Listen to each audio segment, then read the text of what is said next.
కోరే prayer ministry వ్యవస్థాపకులు మా ప్రియులు పౌలన్న గారికి, అలాగనే ఈ మీటింగ్స్ని ఒక బాధ్యతగా కలిగి నడిపిస్తున్నటువంటి యవనస్తులందరికీ, సంఘములో ఉన్నటువంటి పెద్దలందరికీ ప్రత్యేకంగా వందనాలు తెలియజేస్తున్నాను. మా ప్రియ తమ్ముళ్లకు ప్రత్యేకంగా వందనాలు. Really God has given to the multi talents to you. On those days I saw you but very little bit of the man, but God has given to the wonderful instrument in your true hands. Amen. దేవుడు వీళ్ళని ఈ రీతిగా తలాంతులు కలిగి వాడుకుంటున్నందులకే దేవునికి మహిమ కలుగును గాక. వెనుకున్న మీ నుండి నేను కోరుకుంటుంది, ఈరోజు ప్రార్థన సహాయం కావాలి. మీ సెల్ ఫోన్లో రికార్డ్ వాయిస్ ఉంటే ఆన్ చేసుకోండి. నా కుడివైపున ఉన్న సేవకులు ఈరోజు ప్రార్థిస్తూ వాక్యం వినాలని కోరుకుంటున్నాను. రండి, దేవుని వాక్యంలోకి వెళ్దాం. ప్రకటన గ్రంథం 17వ అధ్యాయము. ప్రకటన గ్రంథం 17వ అధ్యాయము మనం చదివాము. ఏమనంటే, అప్పుడు అతడు, ఇక్కడి నుంచి ఆరంభించబడుతుంది. అప్పుడు అతడు అనగా ఆత్మవశుడనై నన్ను అరణ్యమునకు కొనిపోగా. చాలండి. ఇక్కడ జరిగిన సంఘటన ఏంటంటే, ఈ 17వ అధ్యాయములో 7 పాత్రలు పట్టుకున్నటువంటి 7 దేవదూతలు వచ్చి యోహానుతో మాట్లాడుతున్నారు.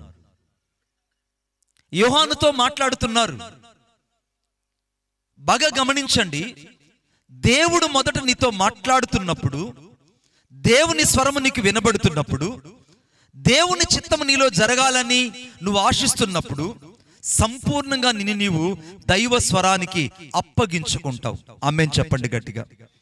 ఎప్పుడైతే నువ్వు దేవుని స్వరానికి అప్పగించుకుంటావో, ఎప్పుడైతే ఇది మనుషుని స్వరం కాదు, సాక్షాత్తు ఈ రాత్రి దేవుడు నాతో మాట్లాడుతున్నాడు, నేను దేవుని ప్రత్యక్షతను చూడాలి, నేను దేవుని యొక్క మాట కొరకు ఎదురు చూస్తున్నాను, దేవుడు నాతో మాట్లాడుతున్నటువంటి ఒక విభిన్నమైన అంశము నా జీవితాన్ని కదిలించబోతుందని నువ్వు ఎప్పుడైతే నీతో మాట్లాడుతున్న దేవుని స్వరాన్ని వినడానికి ఇష్టపడతావో, అప్పుడు దేవుని యొక్క ఆత్మ నిన్ను కదిలించడం ప్రారంభిస్తుంది. కొట్టండి చప్పట్లు గట్టిగా.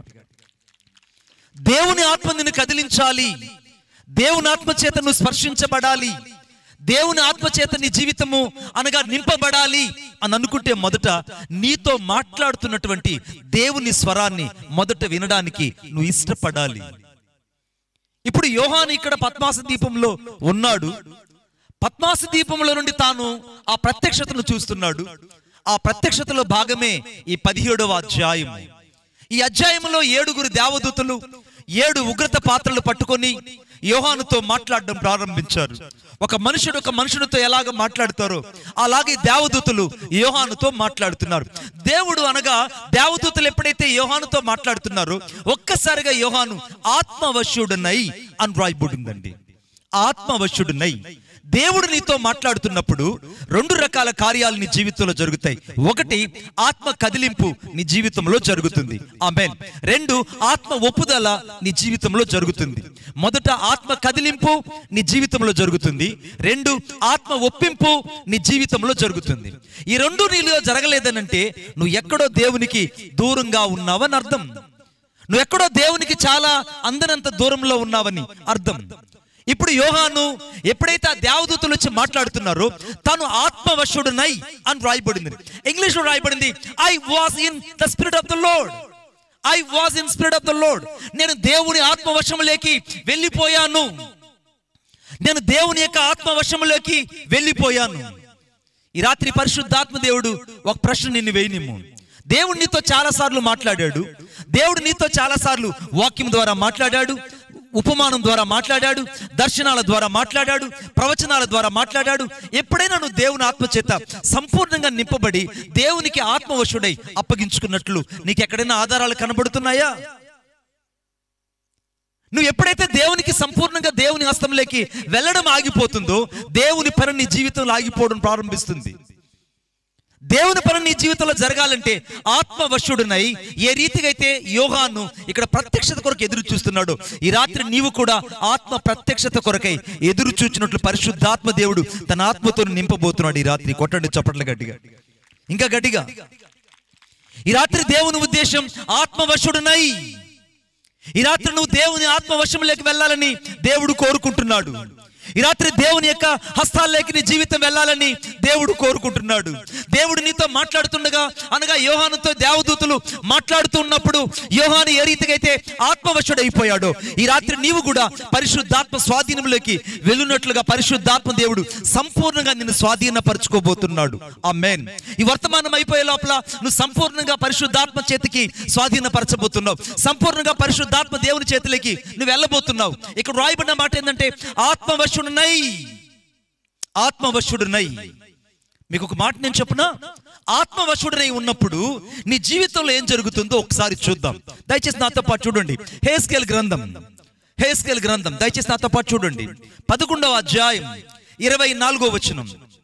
మైక్ ఒక ఇచ్చి సహాయం చేయండి చదవడానికి.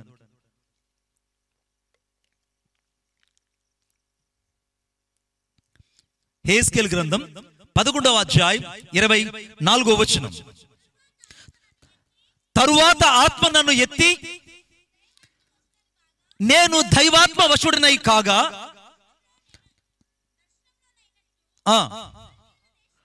కల్దీల దేశమునందు చెరలోనున్న వారి యొద్దకు నన్ను దింపెను. ఈ మాట నోట్ చేసుకోండి. నేను ఆత్మవశుడినై అయిపోయాను. నువ్వు నిజంగా ఆత్మవశంలోకి వెళ్తే మొదట నీ జీవితంలో ఈ ప్రక్రియ ప్రారంభించబడుతుంది. ఇప్పుడు యెహెజ్కేలు ఇక్కడ ఆత్మవశుడై వెళ్ళిపోయాడు. కల్దీయుల దేశంలో నశించిపోతున్న ప్రజలు, రక్షణ లేని ప్రజలు, దేవుణ్ణి ఎరగని ప్రజల మధ్యలోకి ఈ మనుషుడు పంపబడ్డం ప్రారంభించాడండి. ఈ రాత్రి దేవుడు నిన్ను అనేక సార్లు నీతో మాట్లాడుతూ వచ్చాడు. పిలుపు గురించి హెచ్చరిస్తూ వచ్చాడు. సేవ గురించి మాట్లాడుతూ వచ్చాడు.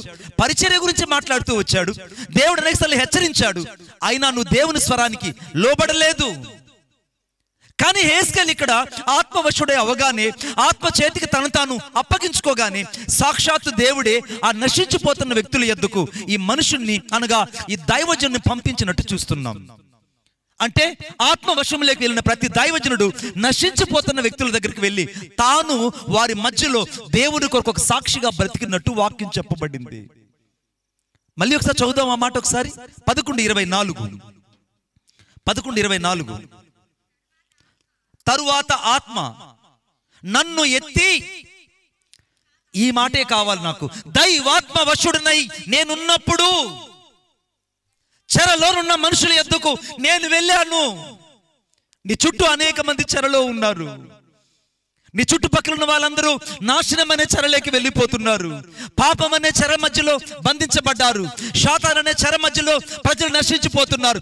ఇంకా చీకటి అనే వ్యసనాల చెరల మధ్యలో నశించిపోతున్నారు. యవనస్తులు చాలా మంది పాపం అనే చెరలో నశించి నరకాగ్నికి చేరువైపోతున్నారు.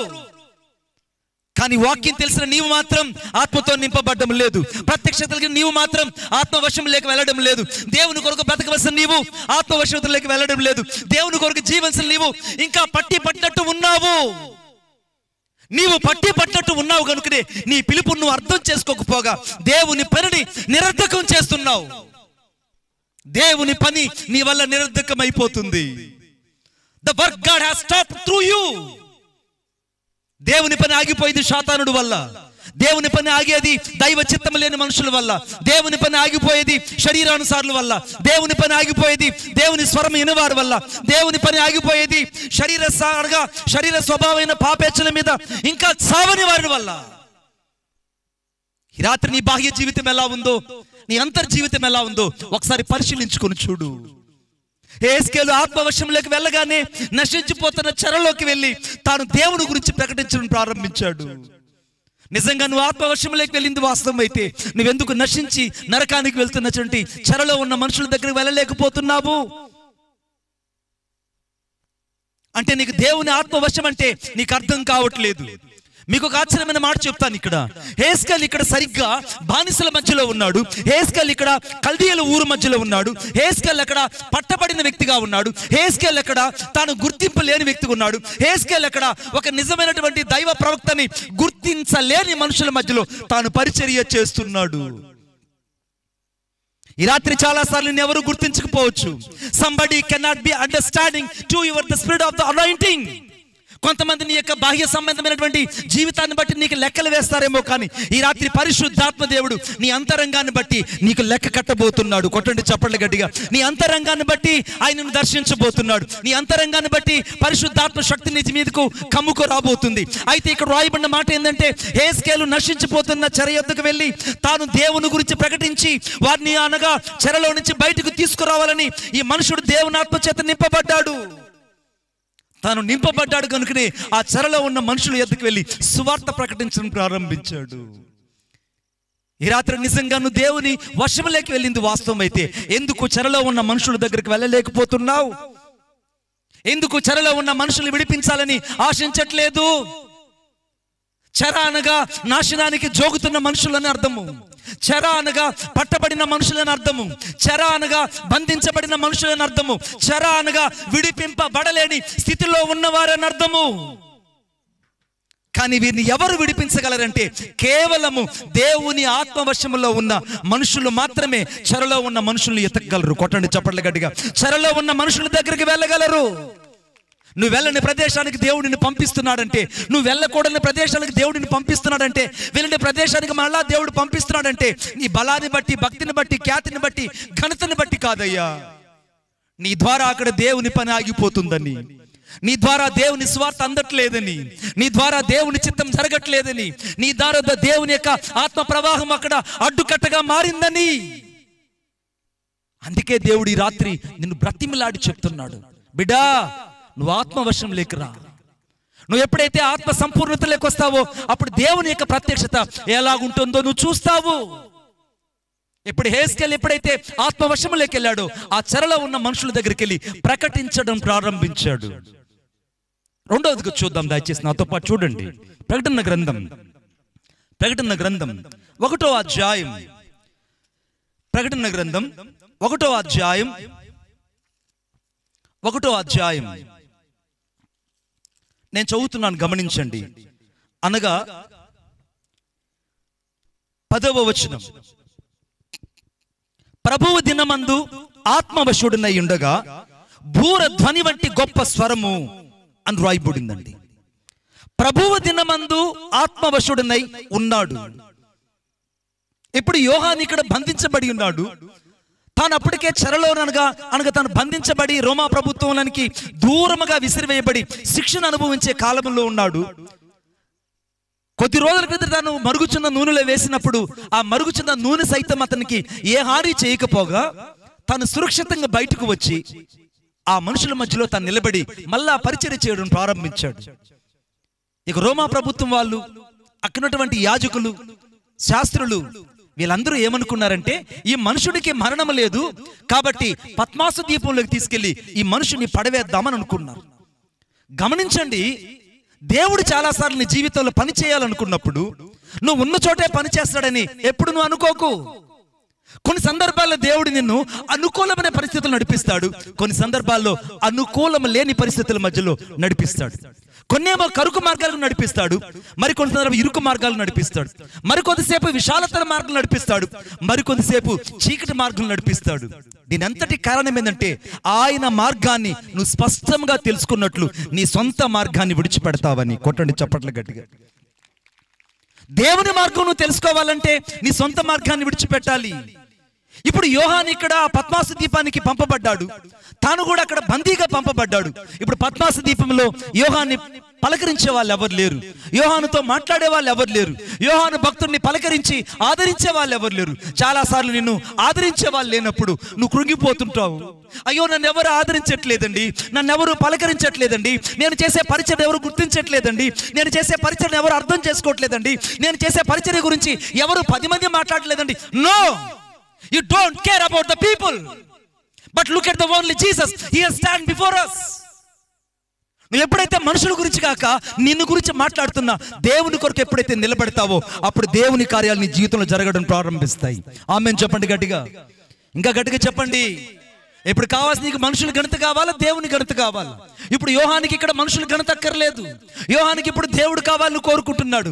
యోహాన్ అనుకుంటున్నాడు, నాతో దేవుడు ఇలాగనే మాట్లాడతాడు, ఈ వైపు నుంచే మాట్లాడతాడు, ఇలాగనే మాట్లాడతాడు, ఇలాగనే దర్శిస్తాడని యోహాను ఒకే దిక్కుకు తన తలెత్తుకొని చూస్తున్నాడండి. చాలా సార్లు మనం ఏం చేస్తామంటే, నాతో దేవుడు ఈ సూచక్రియ ద్వారా మాట్లాడతాడు, దేవుడు నాతో ఈ అద్భుతం ద్వారా మాట్లాడతాడు, దేవుడు నాతో నా ప్రార్థనకు జవాబు ఇక్కడి నుంచే వస్తుంది, నా ప్రార్థనకు జవాబు ఈ సహోదరుడు ఈ సహోదరు దగ్గర నుంచి వస్తుంది, నా ప్రార్థనకి జవాబు ఆ దిక్కు నుండే వస్తుందని మనుషురీతిగా నువ్వు ఆలోచిస్తావు. నువ్వు ఎప్పుడైతే మనుషురీతిగా ఆలోచిస్తావో అప్పుడు దేవుని యొక్క ఆత్మశక్తిని నువ్వు గుర్తించలేవు. నీకు అర్థమవ్వాలని కోరుకుంటున్నాను. ఆత్మ చెప్పుచున్న మాట చెవి కలిగిన వాడు వినుగాక.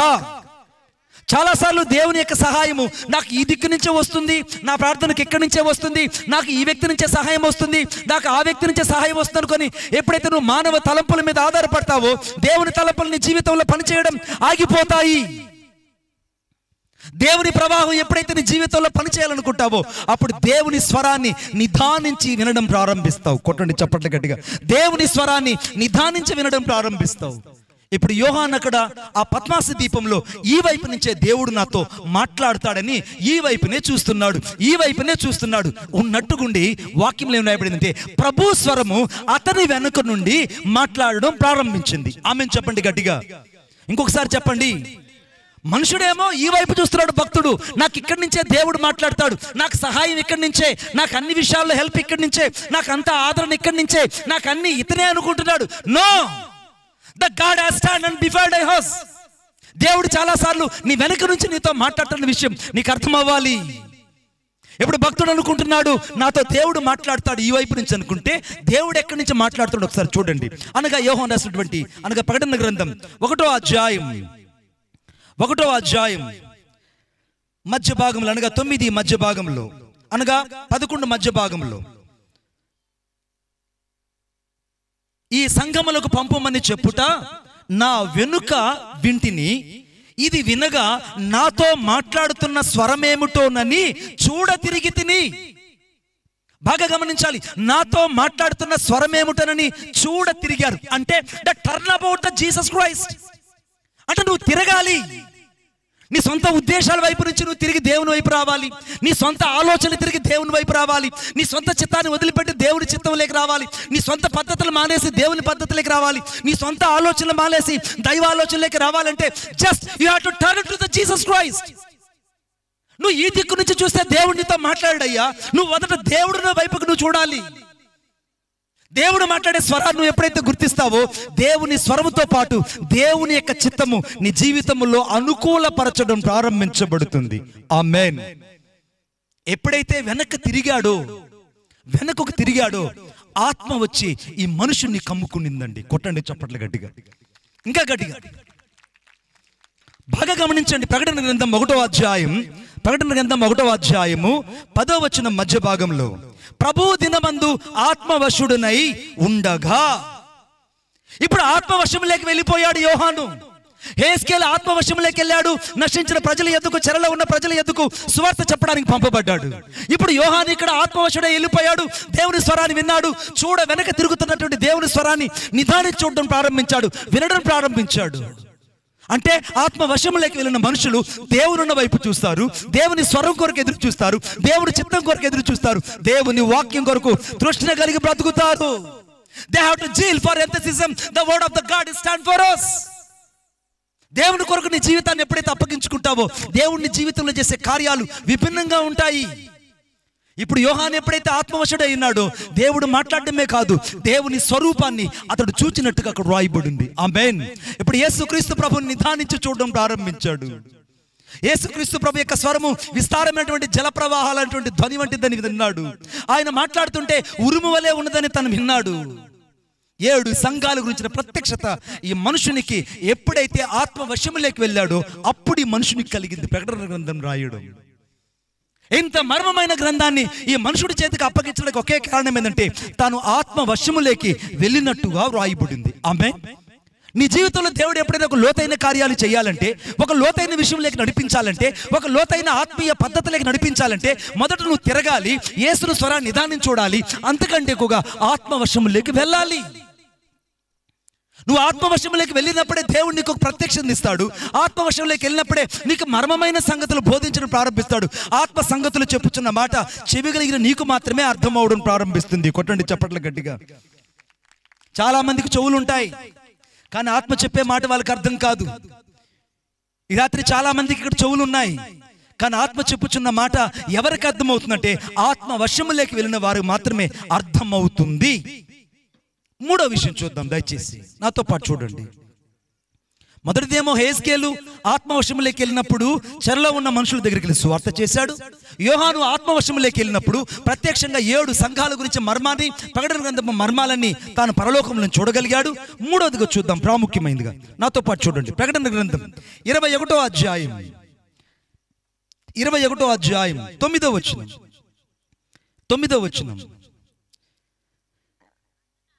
నేనే చదువుతానమ్మా. గుడ్. 10వ వచనం.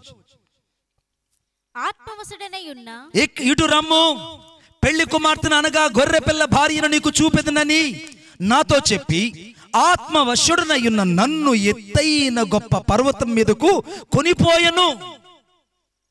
ఎత్తైన పర్వతం మీదకి ఆత్మవశంలో ఉన్న వాళ్ళు వెళ్ళడానికి ప్రయత్నిస్తారు. ఆత్మవశంలో ఉన్న వాళ్ళు ఏం చేస్తారంటే ఎత్తైన పర్వతంలోకి వెళ్తారు. ఇప్పుడు యోహాన్ని ఇక్కడ ఎత్తైన పర్వతం మీదకి దేవుడు తీసుకెళ్తున్నాడు. అసలు పరలోకమే 3 ఆకాశాల పైన ఉన్నది. పరలోకమే మహా గొప్ప దేవుని పట్టణం. పరలోకమే నూతన యెరూషలేము. పరలోకమే ఆ దివ్యమైన మహానగరము. ఆ మహానగరములో ఆ అద్భుతమైనటువంటి ఆ పరలోకపు స్పర్శలో యోహాను ఉన్నప్పుడు అక్కడి నుంచి దేవుడు ఇంకా ఎత్తైన పర్వతం మీద తీసుకెళ్తున్నాడంటే ఎంత ఉన్నతమైన అనుభవంలోకి వెళ్ళాడు ఈ మనుషుడు. ఈ రాత్రి నువ్వు దేవుడిని స్వరాన్ని విన్నది వాస్తవం అయితే నీవున్న చోటును బట్టి ఎప్పుడు సంతోషించవు, నీవున్న పరిస్థితిని బట్టి ఎప్పుడు సంతోషించవు, నీవున్న సేవను బట్టి ఎప్పుడు సంతోషించవు. ఈ సేవ కంటే ఈ పరిచర్య ద్వారా గొప్ప సేవను దేవుడు జరిగించబోతున్నాడు. కొట్టండి చప్పట్లు గట్టిగా, ఇంకా గట్టిగా. నేను ఒకరోజు కరోనా టైం, అది చాలా క్రిటికల్ పొజిషన్. ఆ రోజు నేను చాలా బాధతో కూర్చొని ఉన్నాను. మనుషులు సంబంధాలు లేవు. ఆ సమయంలో నేను చూస్తుంటే నాకు పౌలన్ గారు వాక్యం చెప్తుంటే నేను చాలా ఇంట్రెస్ట్గా ఆ రోజు వాక్యం అంతా విన్నాను. వాక్యం అంతా విన్న తర్వాత నేను ఫోన్ చేశాను, అన్నా చాలా బాగా చెప్పారు, మంచిగా నేను లైవ్ చూశాను, సంతోషంగా ఉంది.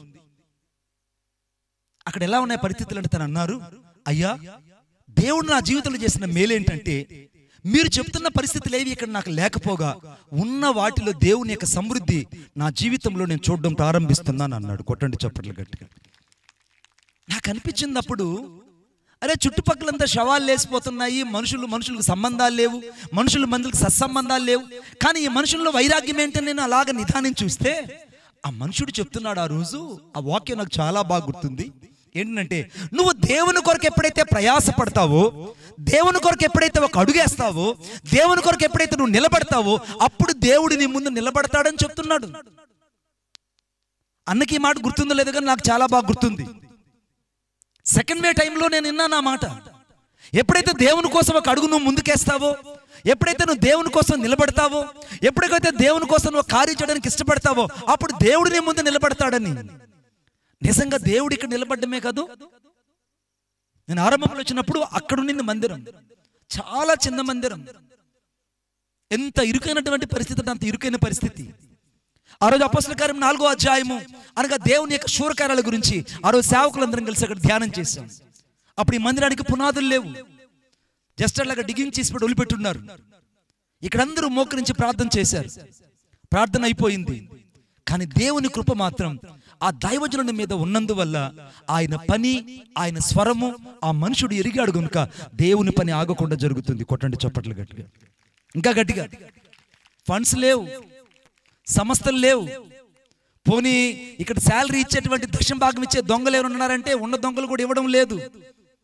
అర్థమైందా? ఇచ్చే దొంగలు కూడా సాకులు చెప్పే దొంగలు, ఫ్యాషనిజంలో జీవించే దొంగలు.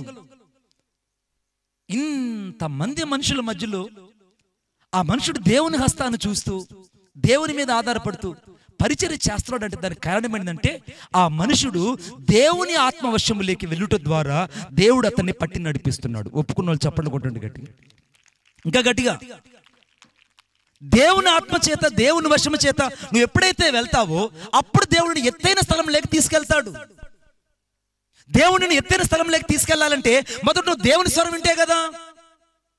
నీకు అర్థం కావట్లేదు దేవుని యొక్క పరిచర్య అంటే, నీకు అర్థం కావట్లేదు దేవుని సంఘం అంటే, నీకు అర్థం కావట్లేదు దేవుని యొక్క వాక్యం యొక్క విలువ అంటే, నీకు అర్థం కావట్లేదు స్వార్థ సభల యొక్క ప్రాముఖ్యత ఏంటో. ఒకరోజు నేను డేక్ అనేటువంటి ఒక బైబిల్ చదువుతున్నప్పుడు అక్కడ నేను హెడేస్ అనేటువంటి ఒక పుస్తకాన్ని చదువుతున్నాను ఇంగ్లీష్లో. హెడేస్ అనే పుస్తకం, అది ఇంగ్లీష్లో రాసినటువంటి దావీదుడు అంటే టోజర్ అనేటువంటి గొప్ప దావీదుడు రాశాడు అది.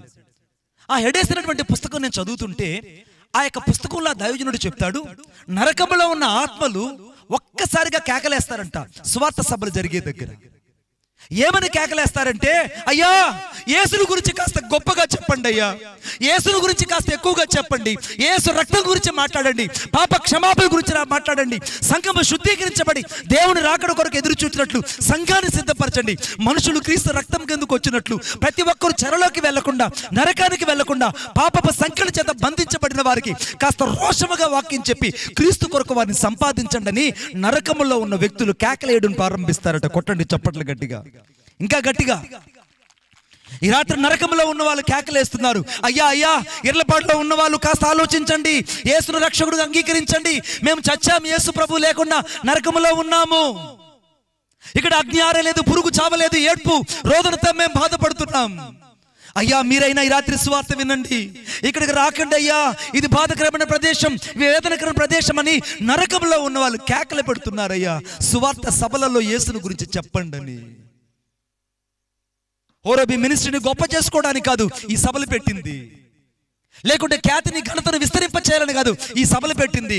దైవ జనుని హృదయంలో ఉన్న ఆ ప్రసవ వేదన, నశించిపోతున్న ఆత్మలు రక్షించబడాలని. కొట్టండి చప్పట్ల గట్టిగా, నశించిపోతున్న ఆత్మలు రక్షించబడి నరకముకు వెళ్ళకూడదని, యేసు దగ్గరకు రావాలని దైవజనుడి హృదయంలో పెట్టిన భారము ఎంతమందికి అర్థమైంది? ఎంతమందికి అర్థమైంది? నీకు అర్థమైంది ఈరోజు రాత్రి నువ్వు ఇళ్లలో ఉండుండువు. ఈ భారం, ఈ ప్రసవేదన నీకు అర్థమై ఉంటే వాక్యం జరుగుతుండగా ఇళ్లలో కూర్చొని ఆ కంచాల దగ్గర మంచాల దగ్గర పడుకోవు.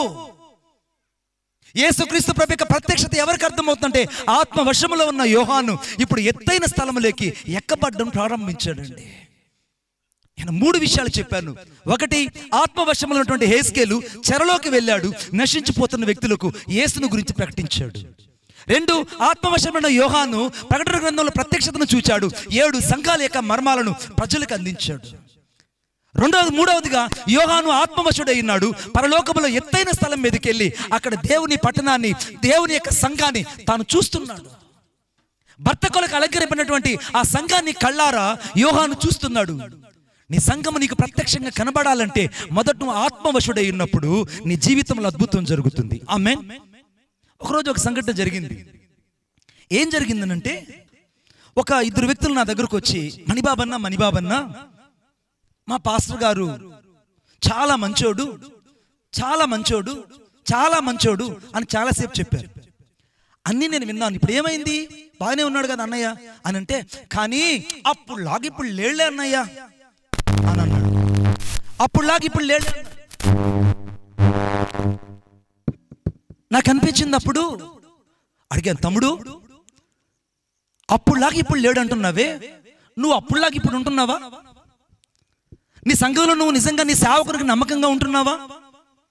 నీ సంఘంలో నిజంగా నీ సేవకునికి దశంభాగం ఇస్తున్నావా? నీ సంఘంలో దేవుడు నీకు సేవకుడు అప్పగించిన పనిని నమ్మకంగా చేయగలుగుతున్నావా?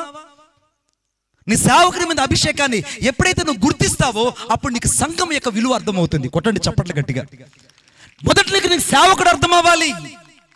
ఎప్పుడైతే నీకు దైవ సేవకుడు, నీ సేవకుడు నీకు అర్థమవుతాడో అప్పుడు నువ్వు ఎత్తైన స్థలంలోకి వెళ్తావు.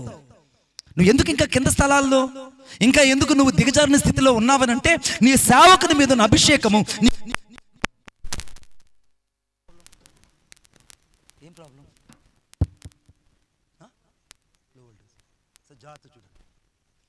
చాలాసార్లు నువ్వు గమనించాల్సింది, నీ సేవకుని మీద ఉన్న అభిషేకం నీకు అర్థం అవ్వాలి. ఈ రాత్రి నేను దేవుని ఆత్మతో నింపబడి చెప్తున్నాను, మన మధ్యలో ఉన్న దైవజనుడు దేవుని ఆత్మతో నింపబడిన మనుషుడు. ఆయన హృదయంలో దేవుడు పెట్టిన భారం ఈ రాత్రి నశించిపోతున్న వ్యక్తులు రక్షించబడాలని. ఆ దైవజన హృదయంలో పెట్టిన భారం నీకు అర్థమైతే ఈ రాత్రి ఆ భారంలో పాలు పప్పులు పొందడమే కాకుండా యేసు రక్తంతో కడగబడిన వ్యక్తిగా ఇక్కడి నుంచి నువ్వు వెళ్తావు. కొట్టండి చప్పట్లు గట్టిగా. ఇప్పుడు నేను మూడవదిగా చెప్తున్నాను, ఆత్మవశుడై ఉన్నప్పుడు యోహాను ఆ పెళ్లి కుమార్తెను అనగా సంఘాన్ని స్పష్టంగా పరలోకంలో చూశాడు. ఎవరికి అర్థమవుతుంది సంఘము? నిజంగా నీ సంఘ భారం నీకు అర్థమైతే నీ సేవకుడి దగ్గర నువ్వు మౌనంగా కూర్చొని నేర్చుకుంటావు.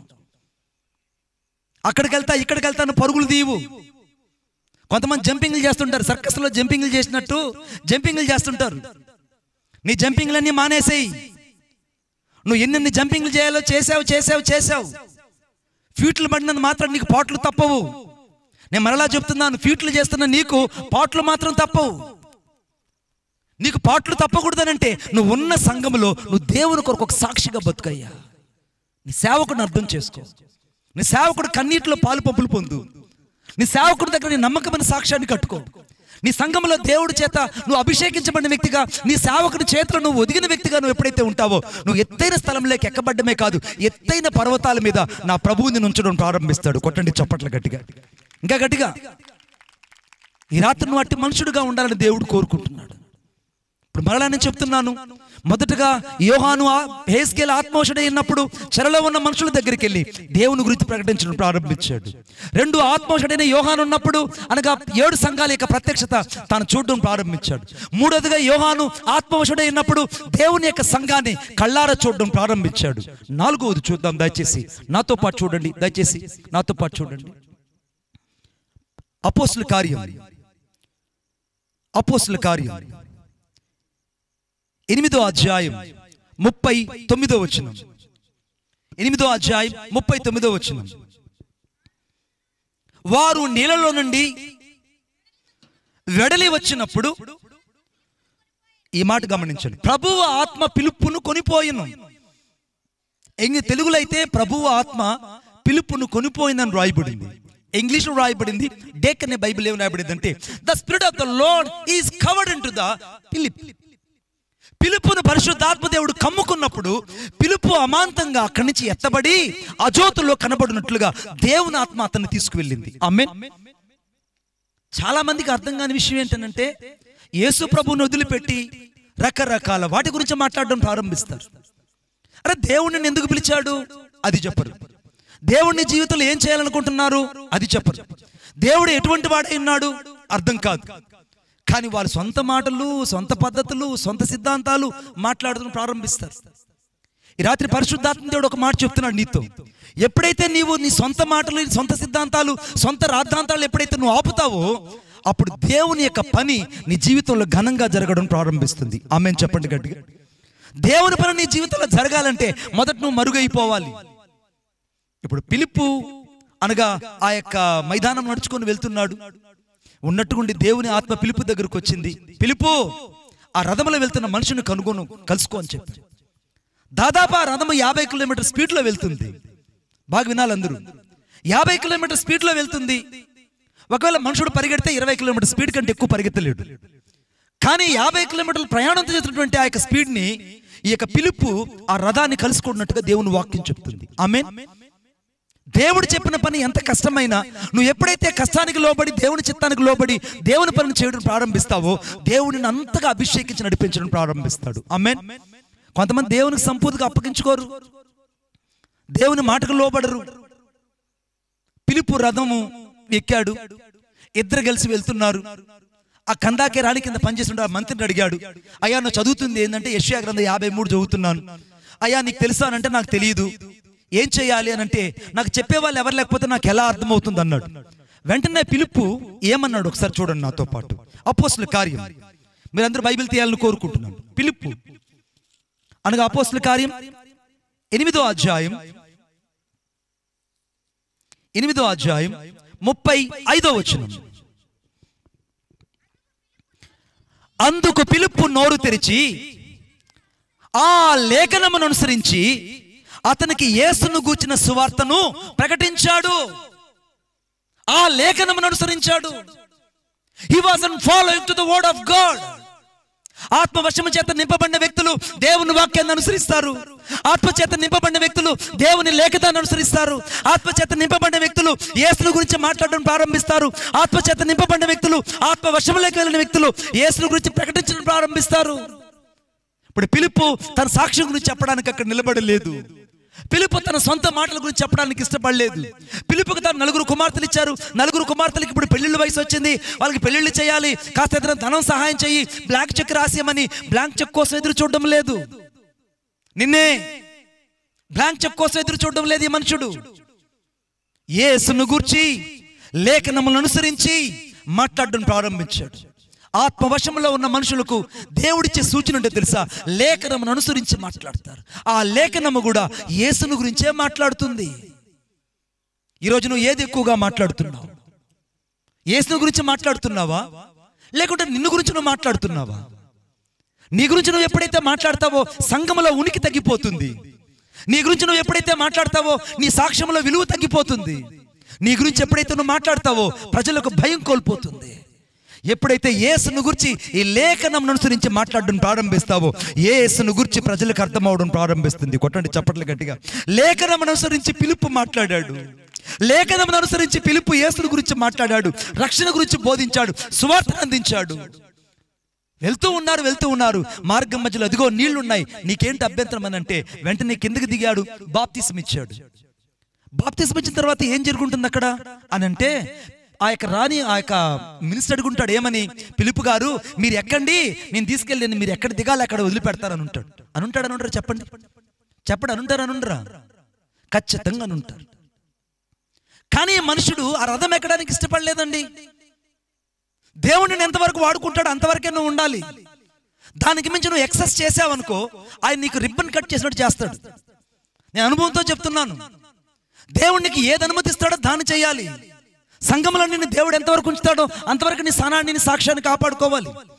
సేవకుడి దగ్గర నువ్వు ఎంతవరకు మాట్లాడాలో అంతవరకే నువ్వు మాట్లాడాలి. దానికి మించి నువ్వు మాట్లాడడం ద్వారా దేవుని యొక్క మహిమను నీ జీవితంలో కోల్పోతున్నావు. ఇళ్ళకి తాళాలు వేయడం కాదు, మొదటి నీ హృదయానికి, నీ నోటికి తాళం వేయాలి. నీ నోటికి తాళం వేయాలి.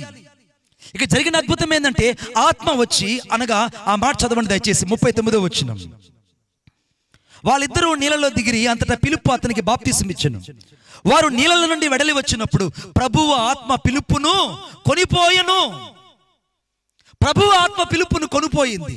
The spirit of the Lord uncovered into the Philip. ఆత్మ వశలైన వ్యక్తులు యేసు గురించి మాట్లాడతారు, లేఖనాల గురించి మాట్లాడతారు, సువార్త గురించి మాట్లాడడం ప్రారంభిస్తారు. ఈ రాత్రి ఆత్మవశంలోకి వెళ్ళింది వాస్తవం అయితే నువ్వెందుకు యేసు గురించి ఇతరులకు చెప్పలేకపోతున్నావు? ఎందుకు చెప్పలేకపోతున్నావు?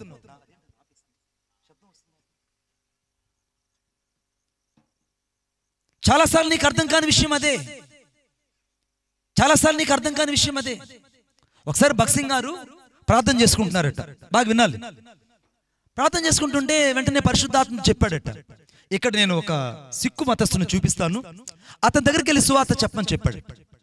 భక్సింగ్ గారు వెంటనే బైబిల్ బ్యాగ్ సర్దుకొని నేరుగా అతని సువార్త చెప్పడానికి ఆ చెప్పిన వ్యక్తి యొక్క సూచనల మేరకు ఆ దేవుడు చెప్పిన ఆ వ్యక్తి యొక్క పోలికల కోసం వెతకడం ప్రారంభించాడు. కొద్దిసేపటికి ఒక వ్యక్తిని కనుగొన్నాడు. దేవుడు ఏ పోలికలో చెప్పాడు, ఆ వ్యక్తి ఇలాగనే ఉన్నాడు. వెళ్ళి ఒక మాట చెప్పాడు, బ్రదర్ మీతో నేను కొద్దిసేపు మాట్లాడచ్చా అన్నాడు. నాతో మాట్లాడద్దు అన్నాడు. అలా కాదు, మీతో మాట్లాడమని నన్ను దేవుడు పంపించాడు. దేవుడు నాతో స్పష్టంగా చెప్పాడు, నీ ఎత్తు, నీ రూపము, నీ రంగు నాకు చెప్పాడు. నువ్వు ఏ తలపాగా కట్టుకుంటున్నావో కూడా నాకు చెప్పాడు. నువ్వు ఏ షర్ట్ వేసుకున్నావో కూడా నాకు చెప్పాడు. నాకు దేవుడు చెప్పిన పోలికలను నీలో కనపడ్డాయి, కాబట్టి నీతో మాట్లాడాలి. Just I will talk to you, give the 5 minutes to me. ఒక 5 నిమిషాల సమయాన్ని కేటాయించన్నాడు. వెంటనే ఇతను ఆశ్చర్యపోయి ఏం మాట్లాడతావు అని అన్నాడు. యేసు ప్రభువుని గురించి ఒక 10 నిమిషాలు ఆ పార్కులో కూర్చొని సువార్త చెప్పాడు. సువార్త చెప్పిన వెంటనే ఆ వ్యక్తి ఏడవడం ప్రారంభించాడట. అయ్యా భక్సింగ్ గారు, ఈరోజు నేను సూసైడ్ చేసుకొని చచ్చిపోదామని బయలుదేరాను. ఈరోజు సూసైడ్ చేసుకొని చచ్చిపోదాము, ఈరోజు ట్రైన్ కింద పడిపోదాం. నేను ఒక మంచి వ్యాపారవేత్తను, నా వ్యాపారం అంతా నష్టపోయాను, అప్పులు విస్తారమైపోయాయి, కుటుంబంకు భారం అయిపోయాను. నేను నా భార్య బిడ్డలు నన్ను మోసగాడని గుర్తించారు. ఇక వీళ్ళ మధ్య బ్రతకడం నాకు ఇష్టం లేక నేను చావు అనగా చచ్చిపోదామని బయలుదేరుతున్నాను. ఈ సమయంలో మీరు వచ్చి నాకు యేసు ప్రభు గురించి మాట్లాడారు. నేను యేసుని రక్షకుడిగా అంగీకరిస్తాను, నా పాపాన్ని ప్రభు దగ్గర ఒప్పుకుంటానని సంపూర్తిగా తన పార్కులో మోకరించి యేసుని రక్షకుడిగా అంగీకరించారు. భక్త్ సింగ్ గారు బతుకున్నంత కాలం ఆ సంఘంలో తాను సంఘ పెద్దగా గొప్ప పరిచర్య చేశాడు. కొట్టండి చప్పట్లు గట్టిగా, ఇంకా గట్టిగా. నీ జీవితంలో దేవుడు కొన్ని సందర్భాల్లో కఠినమైనటువంటి స్వభావాల మధ్యలోకి పంపించినప్పుడు, కఠినమైన వ్యక్తుల మధ్యకి వెళ్ళి చెప్పమన్నప్పుడు నువ్వు సందేహించొద్దు. నువ్వు ఎప్పుడైతే దేవుడు నీతో చెప్పింది తుచ్చ తప్పకుండా చేస్తావో అప్పుడు నీ జీవితంలో అద్భుతం కాదు, దేవుడు ఆశ్చర్యమైన కార్యం చేయడం ప్రారంభిస్తాడు. ఆమేన్ చెప్పండి గట్టిగా. ఇప్పుడు 4 విషయాలు చెప్పాను నేను. 1, ఆత్మవశుడై ఉండగా అని చదివాను. అంటే హెస్కేలు ఆత్మవశుడైనప్పుడు చెరలో ఉన్న మనుషుల దగ్గరికి వెళ్ళి సువార్తను ప్రకటించాడు. 2, ఆత్మవశుడైనటువంటి యోహాను ఉన్నప్పుడు ప్రకటన గ్రంథంలో 7 సంఘాల యొక్క ప్రత్యక్షత తనకు అనుగ్రహించబడింది.